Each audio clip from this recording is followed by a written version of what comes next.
ഫിയറ്റിന്റെ 2 litre Multijet diesel engine നിർമ്മിക്കാനുള്ള licence കരസ്ഥമാക്കി Tata Motors.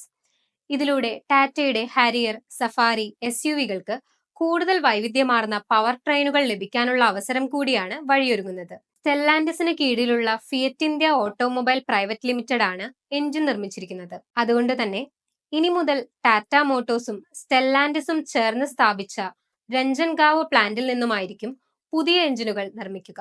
ഹാരിയറും സഫാരിയും വിപണിയിൽ വലിയ രീതിയിൽ മത്സരം നേരിടുന്ന സാഹചര്യത്തിലാണ് ടാറ്റ മോട്ടോഴ്സ് പുതിയ ലൈസൻസ് നേടുന്നത്.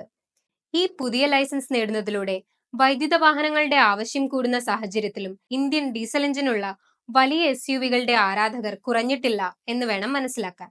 ടാറ്റയുടെ എതിരാളികളായ മഹീന്ദ്രയുടെ പ്രധാന ആയുധം അവരുടെ 2.2 litre mHawk diesel എഞ്ചിനുകളാണ്. Safari, Harrier മോഡലുകളുടെ ഫേസ് ലിഫ്റ്റിനു വേണ്ടി കൂടുതൽ 2 ലിറ്റർ ഡീസൽ എഞ്ചിൻ ഓപ്ഷനുകൾ ടാറ്റ മോട്ടോഴ്സിന്റെ പ്രധാന ആവശ്യമായിരുന്നു. അതുകൊണ്ട് തന്നെ ഇതിന് ഏറ്റവും നല്ല മാർഗമായിട്ടാണ് പുതിയ ലൈസൻസ് അവകാശങ്ങൾ നേടിയതിനെ ടാറ്റ കാണുന്നത്.